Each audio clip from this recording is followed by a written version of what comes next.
ଭିକ୍ଟିମ୍ର ଏତଲା ଉପରେ ଆଧାର କରିକି ଉଦଳା ଥାନା କେସ୍ ନମ୍ବର 356 ରେଜିଷ୍ଟ୍ରେସନ୍ କରାଯାଇଛି।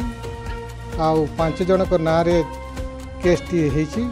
ସେମାନଙ୍କ ମଧ୍ୟରୁ 2 ଜଣଙ୍କୁ ଡିଟେନ୍ କରାଯାଇଛି। ଆଉ ତଦନ୍ତ ଚାଲିଛି। ତଦନ୍ତ ପରେ ଯାହା ବାହାରିବ ଆପଣମାନଙ୍କୁ ଜଣାଇ ଦିଆଯିବ।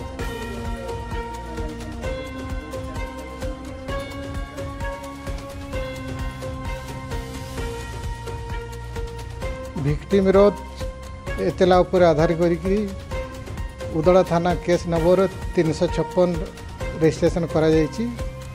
ଆଉ 5 ଜଣଙ୍କ ନାଁରେ କେସ୍ଟି ହେଇଛି। ସେମାନଙ୍କ ମଧ୍ୟରୁ 2 ଜଣଙ୍କୁ ଡିଟେନ୍ କରାଯାଇଛି। ଆଉ ତଦନ୍ତ ଚାଲିଛି। ତଦନ୍ତ ପରେ ଯାହା ବାହାରିବ ଆପଣମାନଙ୍କୁ ଜଣାଇ ଦିଆଯିବ।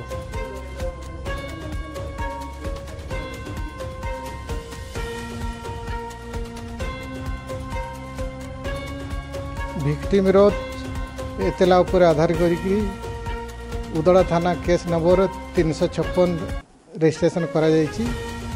ଆଉ 5 ଜଣଙ୍କ ନାଁରେ କେସ୍ଟି ହେଇଛି।